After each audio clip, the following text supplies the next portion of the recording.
の塩の工房に来ました。おー、すごい。歩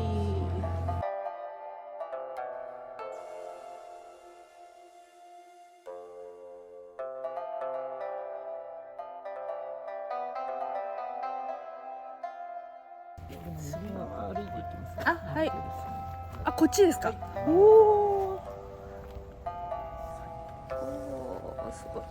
これはハブは出ないですか。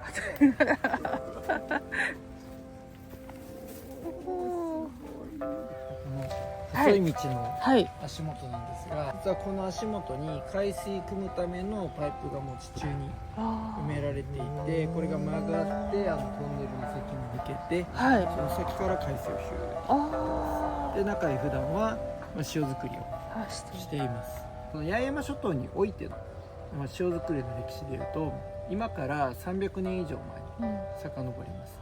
で、実は今立ってる場所、ここが実はその聖地というか当時の塩作りの、発祥の地となっています。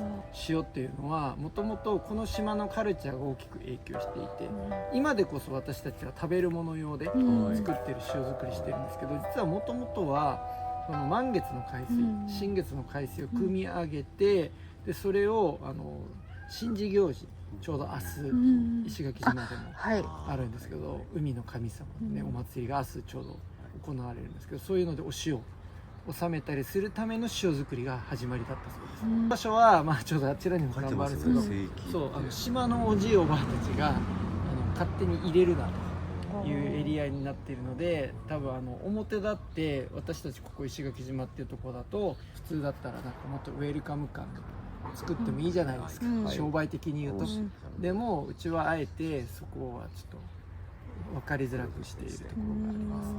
なので島においてのそういう重要な場所でもあるんですよ。だからそういう思いを汲み取ってで今塩作りしています。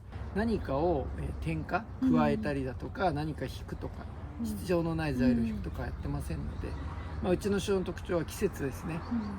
春、夏、秋、冬って4つあると思うんですけど、その4つの季節によって味が変わるのが特徴となっています。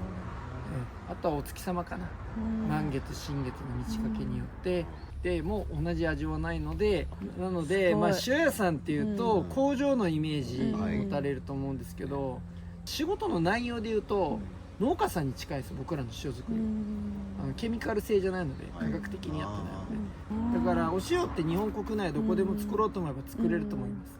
大阪湾でもいいし東京湾でも、海水あれば作れちゃうんですけど、今おっしゃるように海が、大事ですよね。だからそこの部分においてはまだこの今から覗く場所はそうですね、石垣島の中でも環境が守られている場所なので、昔ながらの塩作りがね、今でもできるよっていうところですね。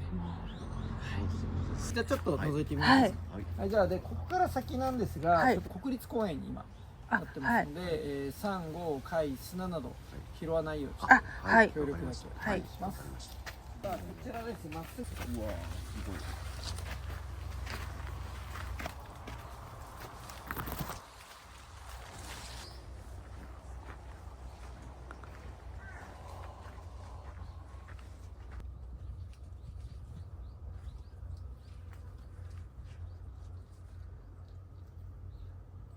そうですね。ちょうど新月でしたっけ？はい。なのでね、海水がない状況ですね。おお。ほら。8年かかる。3年から8年。はい。おお。すごい。ちょっとね、全部開けれないけど。お、すごい。すごい。大きい。ね、ほら。食べてる。食べてる。フレークみたい。マジ。甘い。天日のやつだ。甘み。塩が甘いっていう。これは釜で炊いた後太陽で乾かす。ああ、そうなんだ。でこれはいわゆる完全天日。あと釜と3つあります。暑い時に、今日天気悪いから抜けてないけど、来ると少しずつ抜けてる。もう抜けてるのが分かります。水蒸気が出てくるんだ。感じ取れます。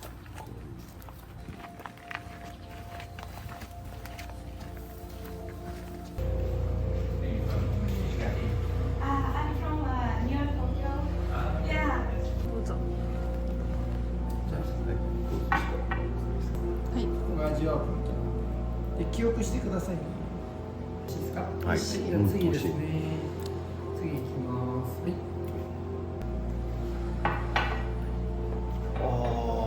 1番目と2番目どれもうちの海からできたお塩なんですけど、どっちの方が優しい？どっちが最初の方が優しい最初の方が優しいですね。完全にもうおっしゃるとおりです。バッチリです。なんだろう、こっちの方がちょっと鋭い感じね。鋭いうんまあ、ちなみに太陽で乾かしたやつ、さっきの壺でできたやつが2番目。ああ、そうなんですね。よりだからあらら荒々しいのか。塩って感じがする塩って感じか。まあ今仕入れていただいてるやつはいそうですなんかこれだこれですよね。こっちだ。でなんで試してもらったかっていうと、同じ海でも全然違うでしょ、製法が変わる全く。ね、だからどう使うかっていうのが重要で、よく料理人さんが、ね、塩を使い分けなさいって言うけど、実際問題一般の消費者の方ってその味比べしてないんで分かんないわけですよ。でちなみにちょっと軽いクイズ出します。おむすびだったら1番目が向いてるか2番目が向いてるか。おむすびこっちだと思うな私は。おむすび？そうだね、こっちかな。こっちよろしいですか？はい答えは1番目。こっちあ甘みを引き立てる。そう甘みを引き立てる。それで、強い方使ったらどうなるでしょう？ー甘みが出ない。甘みが出ないんだ。なんで強すぎて。そう、塩が強いよね。あーだから食材の味じゃないですね。塩が勝っちゃう。勝っちゃう。これはちなみにどういう料理に？これはまあ今の話からなので、こちら土のものはこれ。じゃあこれは何でしょう？海のもの。海の海のものだけじゃなくて何だ？肉はい肉。じゃあ動物だと何がありますか？牛、豚、鳥、豚、鳥とあと海のものだとマグロとか。そう生き物はですよね。生き物系はさっきと脂が乗ってるよね。だから、こっちが甘みでしょ。じゃあこっちは何？甘みに対して旨味？そううまみ。うんうまみの濃いものは太陽で乾かしてほしいね。いうことをイメージしてだけどこれは白身の例えばカルパッチョみたいなのでもいい感じですか？そういういい感じですか？あとマグロとかね。マグロとか。